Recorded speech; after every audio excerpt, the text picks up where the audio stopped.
ನಡೀತಾ ಇರುವ ಈ ಶಾಂತಿ ಸಭೆ ನಾಳೆಗೆ ಮುಹೂರ್ತ ನಿಗದಿಯಾಗಿದೆ. ಅದರಲ್ಲೂ ಪಾಕಿಸ್ತಾನದ ಇಸ್ಲಾಮಾಬಾದ್ನಲ್ಲಿ ಇರಾನ್ ಹಾಗೆ ಅಮೆರಿಕದ ನಡುವೆ ಶಾಂತಿಯ ಮಂತ್ರ ಪಠಿಸುವ ಸಾಧ್ಯತೆ ಇದೆಯಂತೆ. ಅಪನಂಬಿಕೆಯ ಸುನಾಮಿಯ ನಡುವೆ ನಾಳೆ ಯುಎಸ್ ಹಾಗೆ ಇರಾನ್ ಮಾತುಕತೆ. ಈ ಮಾತುಕತೆಗೆ ವೇದಿಕೆಯಾಗ್ತಾ ಇರೋದು ಇಸ್ಲಾಮಾಬಾದ್.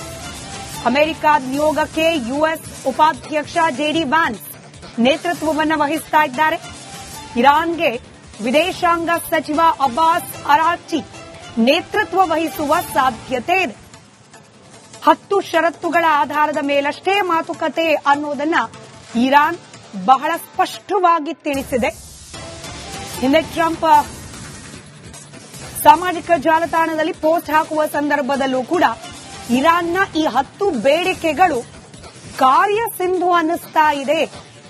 ನಾವು ಈ 10 ಅಂಶಗಳ ಆಧಾರದ ಮೇಲೆ ಮಾತುಕತೆಯನ್ನ ನಡೆಸಬಹುದು ಅನ್ನೋ ವಾತಾವರಣ ಇದೆ ಅನ್ನೋ ಅರ್ಥದಲ್ಲಿ ಪೋಸ್ಟ್ ಮಾಡಿದ್ರು ಟ್ರಂಪ್. ಆದ್ರೆ ಟ್ರಂಪ್ ಅವರ ಹೇಳಿಕೆಯೇ ಮಾತುಕತೆ ಸಂದರ್ಭದಲ್ಲೂ ಕೂಡ ಪ್ರತಿಬಿಂಬಿಸುತ್ತಾ ಅಥವಾ ಜೆಡಿ ವ್ಯಾನ್ಸ್ ಬೇರೆ ಯಾವುದಾದ್ರೂ ಕಂಡೀಷನ್ಗಳಿಗೆ ಅಮೆರಿಕ ಒಪ್ಪೋದಿಲ್ಲ ಅಂತ ಹೇಳ್ತಾರಾ? ಇದಕ್ಕೆ ಇರಾನ್ ಏನ್ ಹೇಳುತ್ತೆ?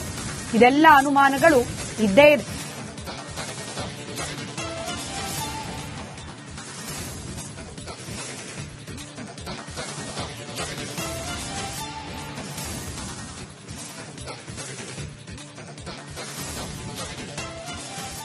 ನಡೀತಾ ಇರುವ ಈ ಶಾಂತಿ ಸಭೆ ನಾಳೆಗೆ ಮುಹೂರ್ತ ನಿಗದಿಯಾಗಿದೆ. ಅದರಲ್ಲೂ ಪಾಕಿಸ್ತಾನದ ಇಸ್ಲಾಮಾಬಾದ್ನಲ್ಲಿ ಇರಾನ್ ಹಾಗೆ ಅಮೆರಿಕದ ನಡುವೆ ಶಾಂತಿಯ ಮಂತ್ರ ಪಠಿಸುವ ಸಾಧ್ಯತೆ ಇದೆಯಂತೆ. ಅಪನಂಬಿಕೆಯ ಸುನಾಮಿಯ ನಡುವೆ ನಾಳೆ ಯುಎಸ್ ಹಾಗೆ ಇರಾನ್ ಮಾತುಕತೆ. ಈ ಮಾತುಕತೆಗೆ ವೇದಿಕೆಯಾಗ್ತಾ ಇರೋದು ಇಸ್ಲಾಮಾಬಾದ್.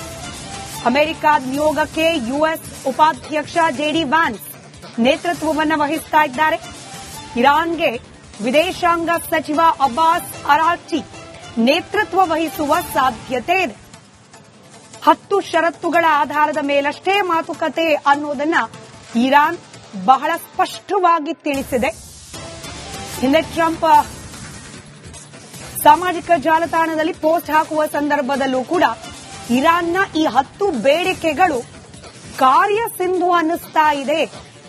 ನಾವು ಈ 10 ಅಂಶಗಳ ಆಧಾರದ ಮೇಲೆ ಮಾತುಕತೆಯನ್ನ ನಡೆಸಬಹುದು ಅನ್ನೋ ವಾತಾವರಣ ಇದೆ ಅನ್ನೋ ಅರ್ಥದಲ್ಲಿ ಪೋಸ್ಟ್ ಮಾಡಿದ್ರು ಟ್ರಂಪ್. ಆದ್ರೆ ಟ್ರಂಪ್ ಅವರ ಹೇಳಿಕೆಯೇ ಮಾತುಕತೆ ಸಂದರ್ಭದಲ್ಲೂ ಕೂಡ ಪ್ರತಿಬಿಂಬಿಸುತ್ತಾ ಅಥವಾ ಜೆಡಿ ವ್ಯಾನ್ಸ್ ಬೇರೆ ಯಾವುದಾದ್ರೂ ಕಂಡೀಷನ್ಗಳಿಗೆ ಅಮೆರಿಕ ಒಪ್ಪೋದಿಲ್ಲ ಅಂತ ಹೇಳ್ತಾರಾ? ಇದಕ್ಕೆ ಇರಾನ್ ಏನ್ ಹೇಳುತ್ತೆ? ಇದೆಲ್ಲ ಅನುಮಾನಗಳು ಇದ್ದೇ ಇದೆ.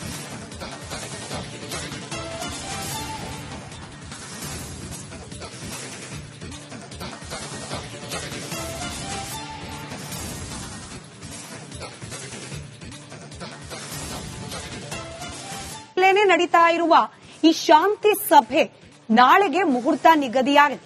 ಅದರಲ್ಲೂ ಪಾಕಿಸ್ತಾನದ ಇಸ್ಲಾಮಾಬಾದ್ನಲ್ಲಿ ಇರಾನ್ ಹಾಗೆ ಅಮೆರಿಕದ ನಡುವೆ ಶಾಂತಿಯ ಮಂತ್ರ ಪಠಿಸುವ ಸಾಧ್ಯತೆ ಇದೆಯಂತೆ. ಅಪನಂಬಿಕೆಯ ಸುನಾಮಿಯ ನಡುವೆ ನಾಳೆ ಯುಎಸ್ ಹಾಗೆ ಇರಾನ್ ಮಾತುಕತೆ. ಈ ಮಾತುಕತೆಗೆ ವೇದಿಕೆಯಾಗ್ತಾ ಇರೋದು ಇಸ್ಲಾಮಾಬಾದ್. ಅಮೆರಿಕ ನಿಯೋಗಕ್ಕೆ ಯುಎಸ್ ಉಪಾಧ್ಯಕ್ಷ ಜೆಡಿ ವ್ಯಾನ್ಸ್ ನೇತೃತ್ವವನ್ನು ವಹಿಸ್ತಾ ಇದ್ದಾರೆ. ಇರಾನ್ಗೆ ವಿದೇಶಾಂಗ ಸಚಿವ ಅಬ್ಬಾಸ್ ಅರಾಕ್ಚಿ ನೇತೃತ್ವ ವಹಿಸುವ ಸಾಧ್ಯತೆ ಇದೆ.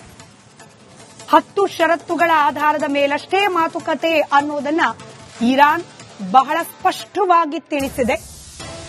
ಹಿಂದೆ ಟ್ರಂಪ್ ಸಾಮಾಜಿಕ ಜಾಲತಾಣದಲ್ಲಿ ಪೋಸ್ಟ್ ಹಾಕುವ ಸಂದರ್ಭದಲ್ಲೂ ಕೂಡ ಇರಾನ್ನ ಈ 10 ಬೇಡಿಕೆಗಳು ಕಾರ್ಯಸಿಂಧು ಅನ್ನಿಸ್ತಾ ಇದೆ. ನಾವು ಈ 10 ಅಂಶಗಳ ಆಧಾರದ ಮೇಲೆ ಮಾತುಕತೆಯನ್ನ ನಡೆಸಬಹುದು ಅನ್ನೋ ವಾತಾವರಣ ಇದೆ ಅನ್ನೋ ಅರ್ಥದಲ್ಲಿ ಪೋಸ್ಟ್ ಮಾಡಿದ್ರು ಟ್ರಂಪ್. ಆದ್ರೆ ಟ್ರಂಪ್ ಅವರ ಹೇಳಿಕೆಯೇ ಮಾತುಕತೆ ಸಂದರ್ಭದಲ್ಲೂ ಕೂಡ ಪ್ರತಿಬಿಂಬಿಸುತ್ತಾ ಅಥವಾ ಜೆಡಿ ವ್ಯಾನ್ಸ್ ಬೇರೆ ಯಾವುದಾದ್ರೂ ಕಂಡೀಷನ್ಗಳಿಗೆ ಅಮೆರಿಕ ಒಪ್ಪೋದಿಲ್ಲ ಅಂತ ಹೇಳ್ತಾರಾ? ಇದಕ್ಕೆ ಇರಾನ್ ಏನ್ ಹೇಳುತ್ತೆ? ಇದೆಲ್ಲ ಅನುಮಾನಗಳು ಇದ್ದೇ ಇದೆ.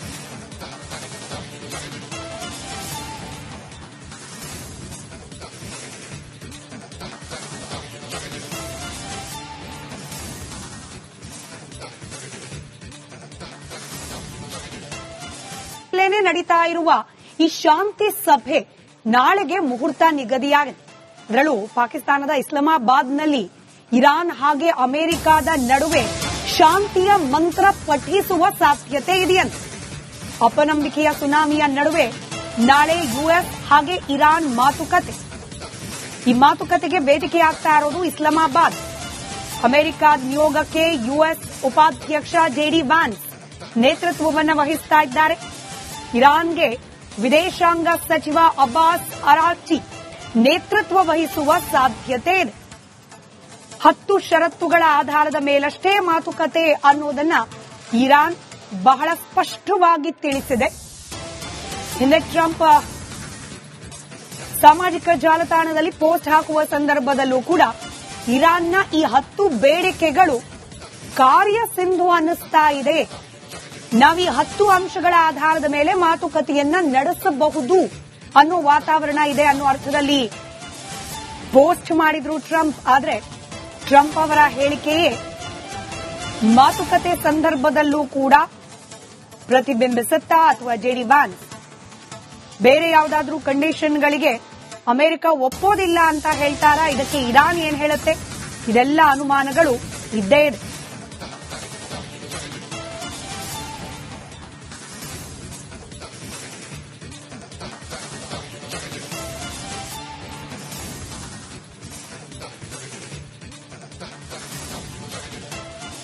ಇಲ್ಲೇ ನಡೀತಾ ಇರುವ ಈ ಶಾಂತಿ ಸಭೆ ನಾಳೆಗೆ ಮುಹೂರ್ತ ನಿಗದಿಯಾಗಿದೆ. ಅದರಲ್ಲೂ ಪಾಕಿಸ್ತಾನದ ಇಸ್ಲಾಮಾಬಾದ್ನಲ್ಲಿ ಇರಾನ್ ಹಾಗೆ ಅಮೆರಿಕದ ನಡುವೆ ಶಾಂತಿಯ ಮಂತ್ರ ಪಠಿಸುವ ಸಾಧ್ಯತೆ ಇದೆಯಂತೆ. ಅಪನಂಬಿಕೆಯ ಸುನಾಮಿಯ ನಡುವೆ ನಾಳೆ ಯುಎಸ್ ಹಾಗೆ ಇರಾನ್ ಮಾತುಕತೆ. ಈ ಮಾತುಕತೆಗೆ ವೇದಿಕೆಯಾಗ್ತಾ ಇರೋದು ಇಸ್ಲಾಮಾಬಾದ್.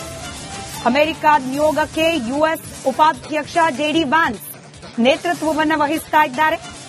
ಇರಾನ್ಗೆ ವಿದೇಶಾಂಗ ಸಚಿವ ಅಬ್ಬಾಸ್ ಅರಾಕ್ಚಿ ನೇತೃತ್ವ ವಹಿಸುವ ಸಾಧ್ಯತೆ ಇದೆ. 10 ಷರತ್ತುಗಳ ಆಧಾರದ ಮೇಲಷ್ಟೇ ಮಾತುಕತೆ ಅನ್ನೋದನ್ನ ಇರಾನ್ ಬಹಳ ಸ್ಪಷ್ಟವಾಗಿ ತಿಳಿಸಿದೆ. ಹಿಂದೆ ಟ್ರಂಪ್ ಸಾಮಾಜಿಕ ಜಾಲತಾಣದಲ್ಲಿ ಪೋಸ್ಟ್ ಹಾಕುವ ಸಂದರ್ಭದಲ್ಲೂ ಕೂಡ ಇರಾನ್ನ ಈ 10 ಬೇಡಿಕೆಗಳು ಕಾರ್ಯಸಿಂಧು ಅನ್ನಿಸ್ತಾ ಇದೆ. ನಾವೀ 10 ಅಂಶಗಳ ಆಧಾರದ ಮೇಲೆ ಮಾತುಕತೆಯನ್ನ ನಡೆಸಬಹುದು ಅನ್ನೋ ವಾತಾವರಣ ಇದೆ ಅನ್ನೋ ಅರ್ಥದಲ್ಲಿ ಪೋಸ್ಟ್ ಮಾಡಿದ್ರು ಟ್ರಂಪ್. ಆದ್ರೆ ಟ್ರಂಪ್ ಅವರ ಹೇಳಿಕೆಯೇ ಮಾತುಕತೆ ಸಂದರ್ಭದಲ್ಲೂ ಕೂಡ ಪ್ರತಿಬಿಂಬಿಸುತ್ತಾ ಅಥವಾ ಜೆಡಿ ವ್ಯಾನ್ಸ್ ಬೇರೆ ಯಾವುದಾದ್ರೂ ಕಂಡೀಷನ್ಗಳಿಗೆ ಅಮೆರಿಕ ಒಪ್ಪೋದಿಲ್ಲ ಅಂತ ಹೇಳ್ತಾರಾ? ಇದಕ್ಕೆ ಇರಾನ್ ಏನ್ ಹೇಳುತ್ತೆ? ಇದೆಲ್ಲ ಅನುಮಾನಗಳು ಇದ್ದೇ ಇದೆ.